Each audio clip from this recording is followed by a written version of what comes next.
देखिए यजमान जी, पाठ अच्छा करता है श्रीधर, ये मानता हूं मैं, और आप उससे प्रभावित भी अवश्य हैं, किंतु आनंदित होकर के अधिक संभावना देने की आवश्यकता नहीं है उसे।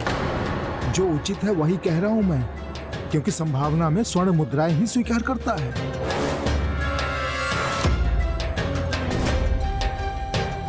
यजमान, श्रद्धा से कुछ भी दे दो, स्वयं को प्रमाणित करने के लिए संभावना को अहंकारवश दान में दे देता है। अब ये देने वाले की श्रद्धा का अपमान नहीं है तो और क्या है? ढोंगी है वो, ढोंगी। नहीं नहीं, इतने धर्मनिष्ठ पंडित अहंकारी हों, मुझे विश्वास नहीं होता। यजमान, यही तो ढोंग की पराकाष्ठा है। आपको मेरे कहे पर विश्वास नहीं है तो स्वयं संभावना देकर के देख लीजिए। माता रानी की कसम, ये यहाँ से निकलेगा और आपकी दी हुई संभावना बांट देगा।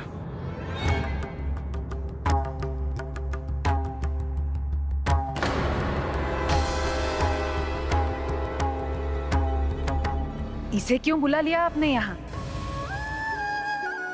बचपन की सहेली को भला कौन भूल सकता है? मैं भुलाने के लिए थोड़ी ना कह रही हूँ, किंतु ऐसे शुभ अवसर पर ये उचित नहीं किया आपने। क्या आपको ज्ञात नहीं?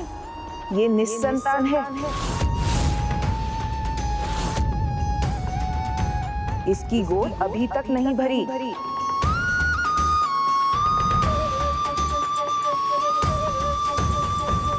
ज्ञात है, किंतु इसमें अनुचित क्या है? मुझे लगता है आपको ये नहीं पता कि ऐसे संतान रहित स्त्री को ऐसे शुभ अवसर पर आना अशुभ माना जाता है। इतने समय बाद आपको माता रानी का आशीर्वाद मिला है, उस पर आप ये संकट की छाया क्यों पड़ने देना चाहती हैं?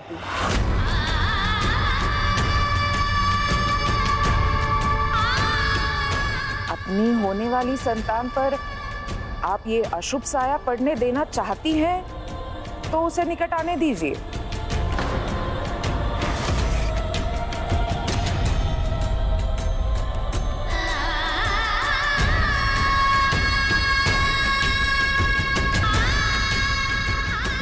अब हमें अनुमति दीजिए।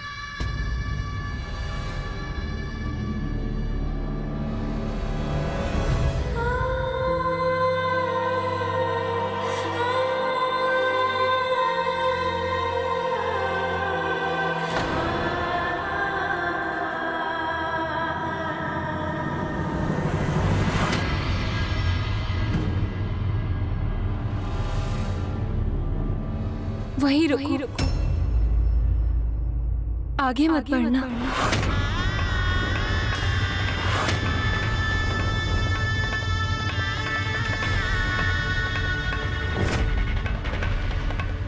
मुझे क्षमा करना सखी।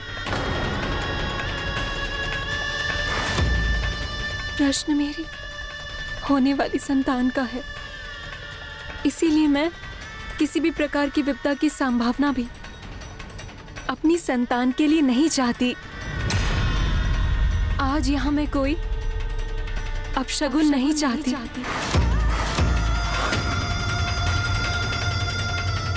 क्षमा करना सखी।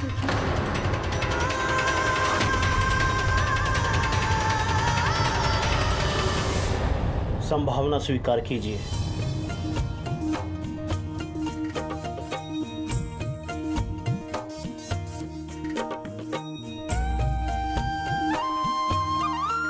धन्यवाद। जय माता की। जय माता की।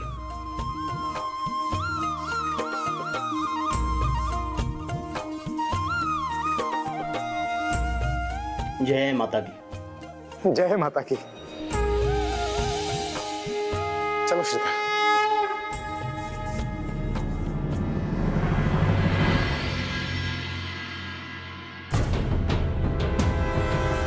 श्रीधर, आज जीवन की अंतिम संभावना प्राप्त कर रहे हो तुम। बस एक बार ये संभावना किसी को दान तो दे दो, फिर संभावना की संभावना ही मिट जाएगी। भिक्षाम दे, भगवान के नाम पे कुछ भिक्षाम दे, ईश्वर के नाम पे कुछ दीजिए। क्या हुआ? आज ये कुछ बांट क्यों नहीं रहा? 2 दिनों से कुछ नहीं खाया हूँ। शीघ्र संभावना एकत्र कर भंडारा करूंगा, तब माता के दर्शन का सुख प्राप्त होगा मुझे।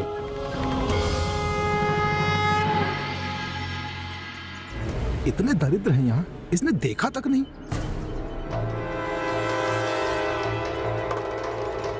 कहीं मैं झूठा ना बन जाऊं, कुछ तो करना होगा मुझे। श्रीधर, अंततः तुम्हें माया मोह ने जकड़ ही लिया। चलो मैं अकेला नहीं रहा, तुम्हें भी संभावना के लालच ने अपने बंधन में बांध ही लिया।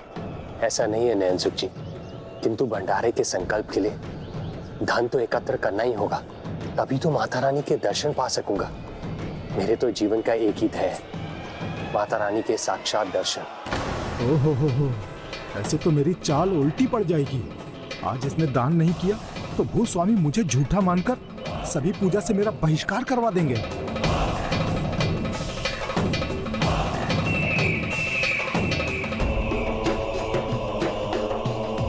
किंतु श्रीधर, इन निर्धनों की ओर तो देखो, वो तो बस तुमसे आस लगाए हैं। क्या होगा उनका? भगवान के नाम पे कुछ दीजिए, बहुत भूखा हूँ। लगी है।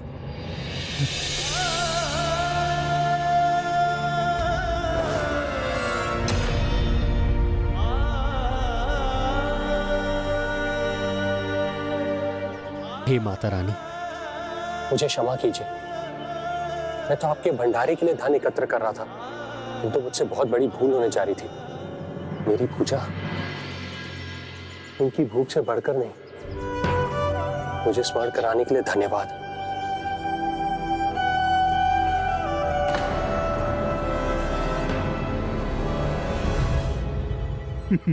ये तो बड़ी सरलता से मान गया। बस हो गया मेरा कार्य।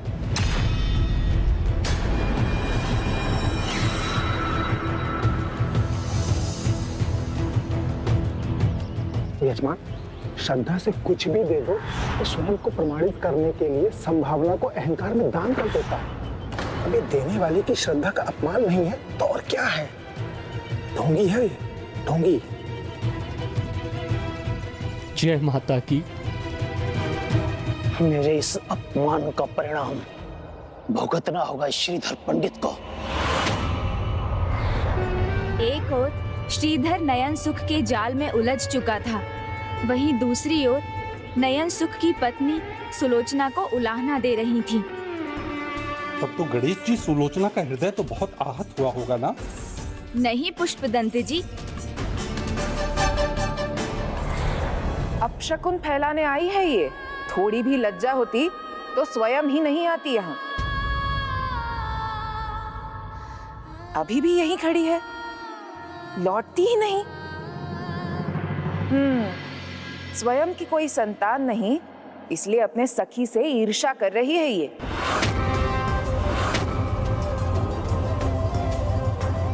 त्याग दीजिए इन विचारों को और चलाए रखिए अपनी भक्ति, अपने विश्वास की लौ को। माता वैष्णो देवी के दर पर देर है, अंधेर नहीं। मुझे भी पूर्ण विश्वास है, माता रानी कोई उपाय अवश्य करेंगे।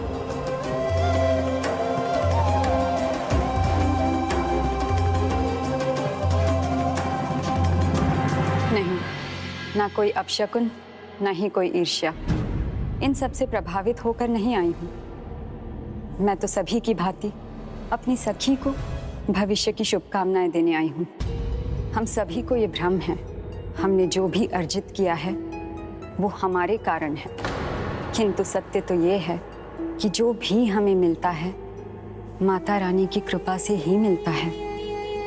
उनकी दृष्टि में हम सब एक समान हैं। उनके लिए ना कोई शुभ है ना अशुभ। यदि अन्यों को संतान का सुख मिला है तो उसका ये अर्थ नहीं कि मैं अशुभ हूँ। अशुभ होने का कारण तो एक ही है, निम्न कोटि की सोच होना। मुझे विश्वास है एक दिन वो मेरी भी गोद अवश्य भर देंगी, और संभव है यदि वो अभी मुझे ये सुख नहीं दे रही हैं तो मुझे उनके लिए अभी और महत्वपूर्ण कार्य करने हैं।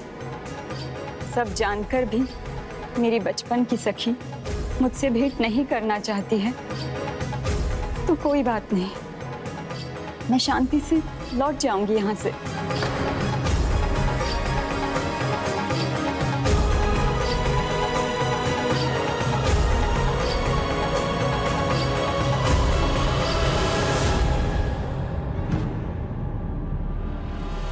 श्रीधर जी, जो मैंने दिया उसे इस प्रकार बांटकर अनुचित कर रहे हैं आप। मैं क्षमा चाहता हूं। आपने जो दान दिया अब वो मेरा है, और जो मेरा है वो मैं दरिद्रों में, निर्धनों में, भूखों में बांट रहा हूं। इसमें कुछ बुरा नहीं, अच्छा ही है। यह अनुचित कैसे हो सकता है? नहीं, ये मेरा अपमान है, क्योंकि मेरी दी हुई संभावना को बांटकर आप मुझे ये दिखा रहे हैं कि मेरी दान सामग्री आपके लिए व्यर्थ है। ऐसा नहीं है, ये मेरे जीवन का नियम है। जो भी मेरे लिए एक दिन के लिए आवश्यक होता है मैं बस उतना ही रखता हूं। आवश्यकता से अधिक जो होता है मैं सदा उसे बांट देता हूं। अब बातें बनाकर और अत्यधिक अपमान कर रहे हैं मेरा। आप इसे अपमान मान रहे हैं? आप तो स्वयं विद्वान हैं। आप भी जानते हैं दरिद्रो नारायण, अर्थात दरिद्र में ही नारायण का वास होता है।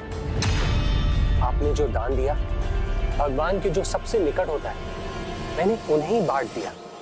इसमें तो आपका सम्मान हो रहा है, अपमान नहीं। क्या क्या कहा तुमने श्रीधर? कि जो धनी है उनके घर नारायण का वास नहीं होता? नहीं नहीं, मैंने ऐसा तो नहीं कहा। किंतु आपका ज्ञान तो यही कह रहा है। यदि आप ये मानते हो जहां धन है वहां नारायण नहीं, तो आप मेरे घर आ ही क्यों? जो निर्धन हैं उनके वहां जाकर पूजा करवाते, किंतु आएंगे यहीं, क्योंकि अधिक संभावना तो यहीं से प्राप्त होती है। श्रीधर जी, सत्य तो ये है कि आपको लालच है, स्वर्ण मुद्राओं का लालच।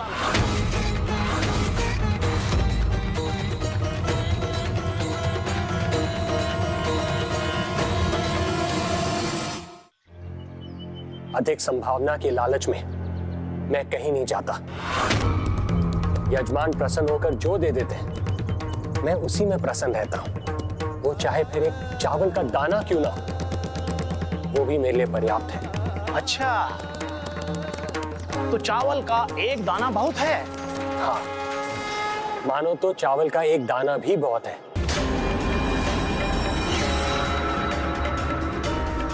तो फिर चलिए उस अवस्था में दुर्गा सप्तशती के 9 पाठ प्रतिदिन 1 माह के लिए कीजिए, और इसके लिए मैं स्वयं आपके घर आकर पके हुए चावल का 1 दाना दूंगा। क्या यह स्वीकार है?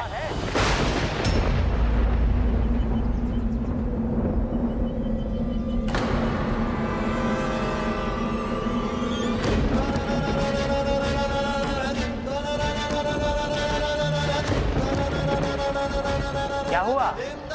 बड़ी बड़ी बातों के लिए तो बड़ा मुख खुल रहा था, अब क्या सांप सूंघ गया? यदि आपने जो कहा था वो सत्य था तो खोलिए अपना मुख और लीजिए संकल्प कि या तो 1 माह तक 1 चावल के दाने से संतोष करेंगे, या फिर माता की भक्ति को त्याग देंगे।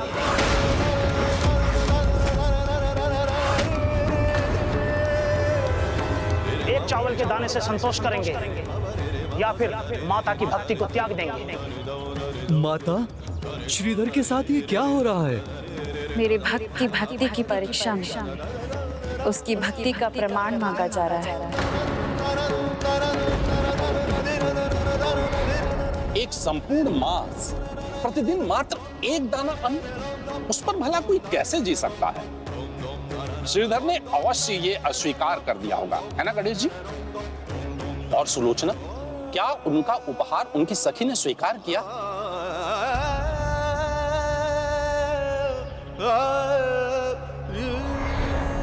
कहो सखी, आगे बढ़ूं या लौट जाऊं?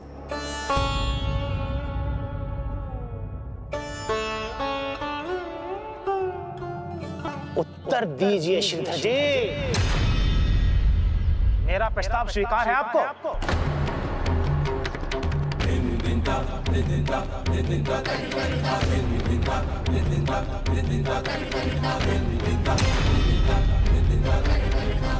सखी, आशा तो ये है कि तुम मुझे आगे बढ़कर ये उपहार तुम्हें देने दोगी।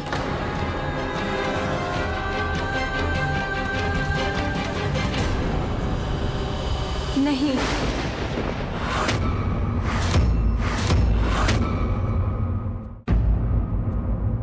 तुमसे कोई उपहार नहीं चाहिए मुझे सखी। माता रानी का कोई अत्यंत महत्वपूर्ण कार्य करना है तुम्हें, इसीलिए तुम्हारी गोद अभी तक नहीं भरी है। यही कहा था ना तुमने? तो जाओ, पहले माता रानी का कार्य करो।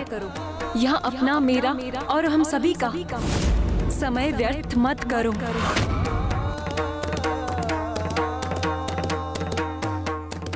और कुछ सुनना शेष बचा हो तो रुक जाओ, अन्यथा चली जाओ यहाँ से।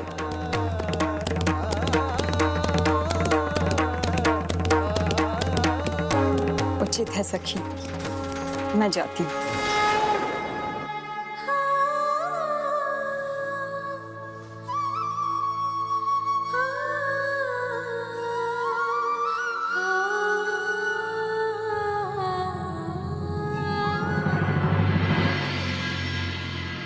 क्या हुआ श्रीधर जी? शांत और स्तब्ध हो गए? अपने शब्दों को पूर्ण करने का साहस नहीं है ना? तो त्याग दीजिए माता की भक्ति को, त्याग दीजिए माता की भक्ति को। सज्जन पुरुष होने का स्वांग मत कीजिए, त्याग दीजिए इस ठौंग को। तो त्याग दीजिए माता की भक्ति, पुरुष होने का स्वांग मत कीजिए, त्याग दीजिए इस ठौंग को।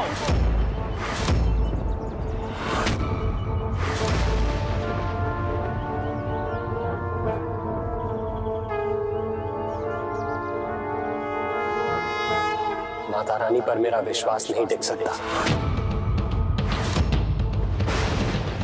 माता रानी जो कहती है, जो चाहती है, मैं वही करता हूं। असंभव है।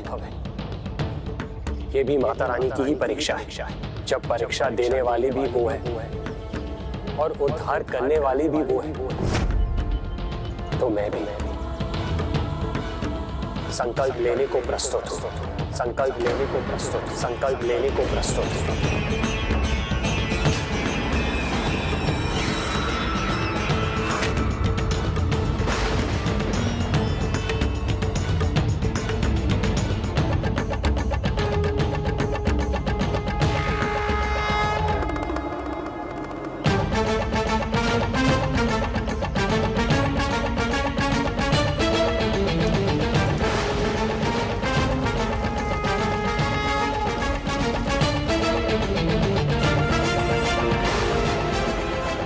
मैं श्रीधर संकल्प लेता हूं, एक माह तक मैं भूस्वामी जी के प्रस्ताव के अनुसार प्रतिदिन 9 बार संपूर्ण दुर्गा सप्तशती का पाठ करूंगा। प्रत्येक रात्रि पाठ के अंत में संभावना में चावल का एक दाना पाकर उसी से जीवन यापन करूंगा। और अगर ऐसा करने में मैं असमर्थ रहा तो आजीवन माता रानी की भक्ति नहीं करूंगा।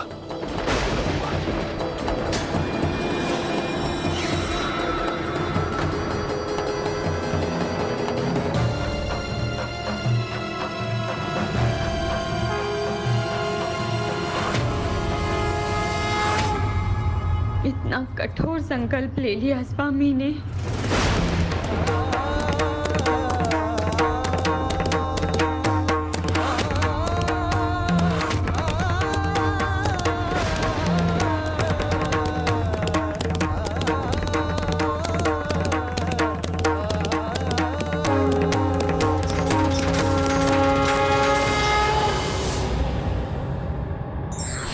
संतोष ऐसा गुण है जो व्यक्ति को सुख के साथ आत्मबल भी देता है। For more updates, subscribe to our channel, click the show links and enjoy watching the videos.